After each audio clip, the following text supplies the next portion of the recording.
Hi everyone, welcome to Crafting with a Cocktail, where we make crafts and cocktails all in one segment. My name is Daniela and I'm so excited you're here. Today I don't have a cocktail for you because it has been so hot here and it made me think of when I'm really hot camping.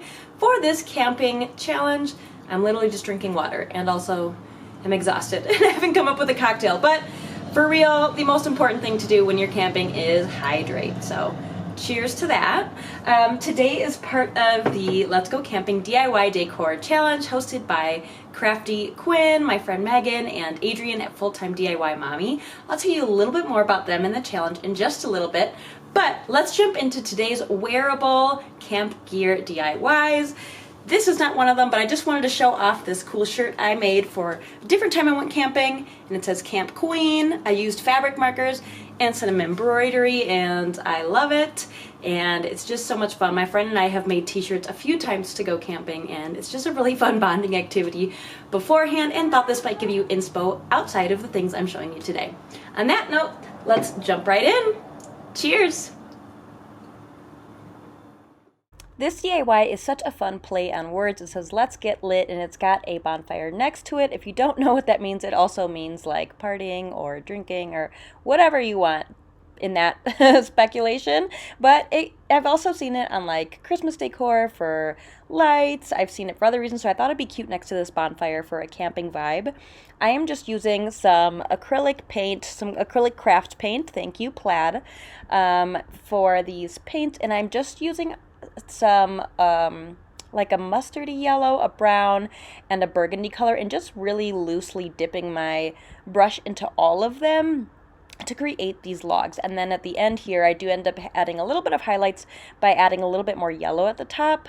I'm using a brush that was about the thickness I wanted for this to be. And by the way, I'm painting on a tote bag, a canvas tote bag that I just got for free from an online order I had, and it just didn't bother me. But you could pick one up. Sometimes they have them at Dollar Tree, they have them at Walmart, whatever works for you.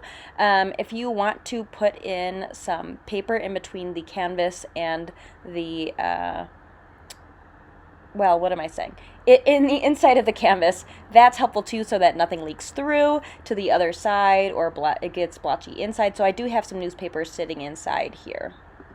Now I'm just working on the flame here. I did look up some basic clip art of a flame just to give me a little bit of help here. Not that I've never painted one, but I just always feel like the best thing you can do is look at your reference image. So I'm going from lightest to darkest. So I started on the inside with some yellows and some whites, worked my way around into some orange. The best way to blend two things together is just to keep going in with wet paint back and forth. So I went in with yellow, orange, kind of went over the little border line of where they touch, and now I'm going into my red and doing the same thing, just kind of smoothing it out as I go while also defining the edges of my flame.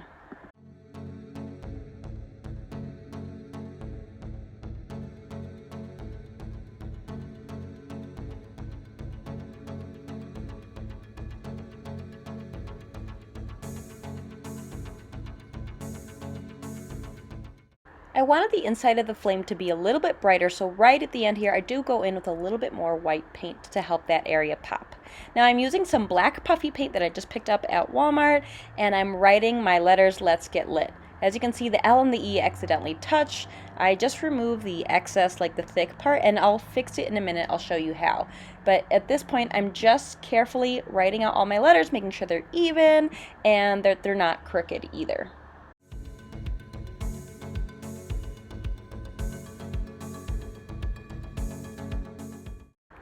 So to fix the issue of that little line, and something I was going to do anyways, just to add a little bit more fun and some glitz and glam, of course, I'm going in with some gold glitter puffy paint. So right now it's foggy and kind of white looking, but it dries into just pure gold glitter, which is really, really fun. So I'm just outlining the just certain areas of my letters to give it kind of like a gold shadow, if you will.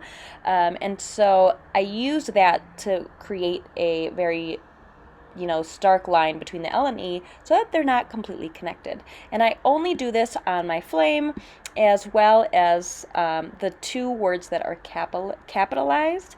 And I add just a little bit inside the flame and just kind of smudge it with my finger to add some glittery goodness there too. I think this is super fun, plus you can carry some of your items in it while you're out camping. Let me know what you guys think in the comments down below. Now let me tell you about today's challenge, which is the Let's Go Camping DIY Decor Challenge. Of course, I went with more of like wearable camping DIYs, but that's just more my style. This is hosted by the Crafty Quinn, her name is Megan, and full-time DIY mommy, whose name is Adrian. Thank you ladies so much for hosting this. I will leave the link to their channels as well as the playlist down below for you to check out. Now we're moving on to this super cute fanny pack that is so simple to make. I just grabbed a fanny pack from Walmart over winter. It was on clearance for $1, okay? This was a steal, but they have plenty of fanny packs in stock right now. I'm just showing you here that you could cover the little zipper pouch with a fabric and some fabric glue if you'd be interested, but I didn't end up doing that because I found this super cute rainbow iron-on patch at Walmart as well when I just went today. So this is an iron-on one, and I honestly don't own an iron. So what I'm gonna do is use my fabric glue.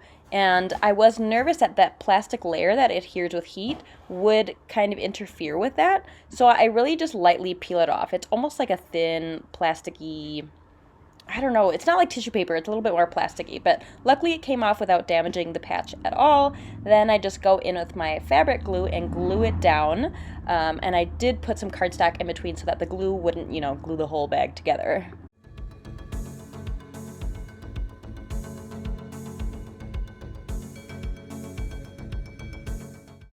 As you can tell, I made sure to apply some nice pressure to it to make sure it's going to stick down in all of the nooks and crannies of the patch. I would hate for it to lift up. The nice thing about fabric glue is, though it is kind of stiff, it is machine washable. So like if this gets dirty camping, I can wash it.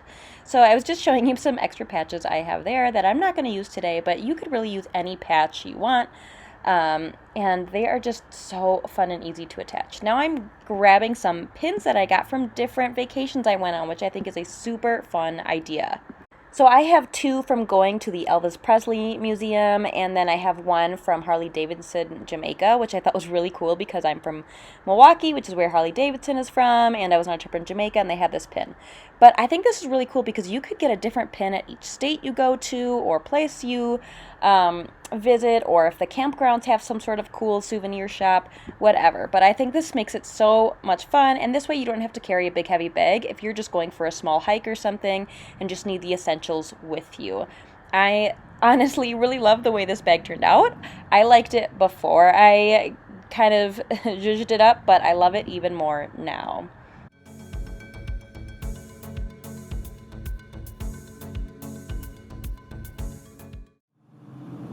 Just popping in one last time to say, if you're new here, I would love for you to like, comment, and subscribe. It really helps my channel grow.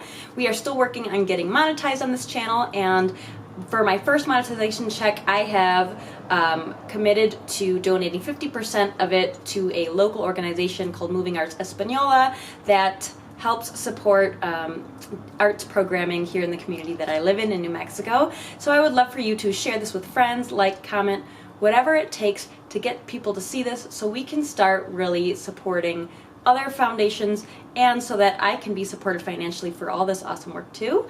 If you've been here, I'm super excited you're here again, and let's jump into our last DIY. When I think of camping, I think of summer, so to protect myself from the sun, I made this super cute embroidered baseball cap that, again, I picked up at Walmart for, I think, $4.97.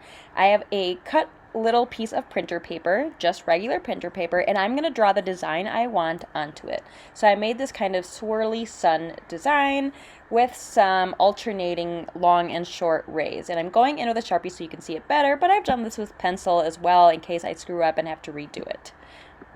Now I'm taking some pins and just pinning it into place on my baseball cap. Luckily my baseball cap had like a perfect line going down the middle, so I kind of based the placement off that so I knew it would be centered. Now I just want to mention quick that I am going to have a picture at the very end of me wearing all of my pieces from today's DIY video, so if you want to check out that picture, make sure you stay tuned to the very end of this video. So I'm going in with some gold embroidery floss that it feels a little bit more like tinsel. This metallic one's not the same like soft yarn stringy fabric as other ones, and I made sure to double it up so that my needle has 2 strings going in and out of it, and I just tied them at the bottom. So I just took a giant string, folded it in half after putting my needle through, and tied a knot at the bottom. I am starting at the very center of my piece and just working my way out. I'm using a back stitch, which means I'm going to do a regular stitch first, put my needle in, and then do a regular stitch, and then I'm going to skip an area of where I would like my next stitch to be, and then go backwards towards the last stitch I made. I hope that makes sense. There are tons of better tutorials than this, but I like this technique because it makes sure that all the lines or all the embroidery floss is really up next to each other, so you can see the design even better. There's not lots of gaps in between each stitch. So again, I make a stitch. The very first initial stitch is just normal, then I skip a space, put my needle in there, and then work it back towards the end of that other stitch.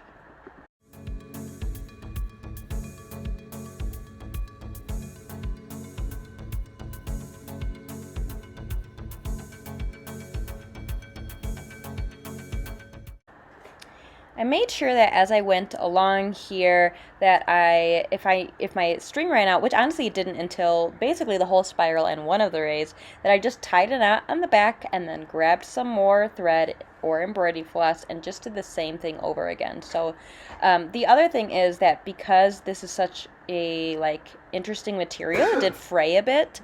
It actually looks really good in the end, so I don't worry about it, but it may break. If that happens, tie it off, keep going and working at it. So here you can see I've got that whole spiral sun completed, and I'm just working on the rays on the outside of the sun using the very same technique that I was before. And I'm checking every single time I do a stitch, or at least most of them, on the back to make sure that all my embroidery floss pulled through perfectly, because that's a mistake I've made many times where I don't notice that and then there's just like a giant knot in the back that is not great, doesn't feel good, doesn't look good. So make sure you're checking on that as well.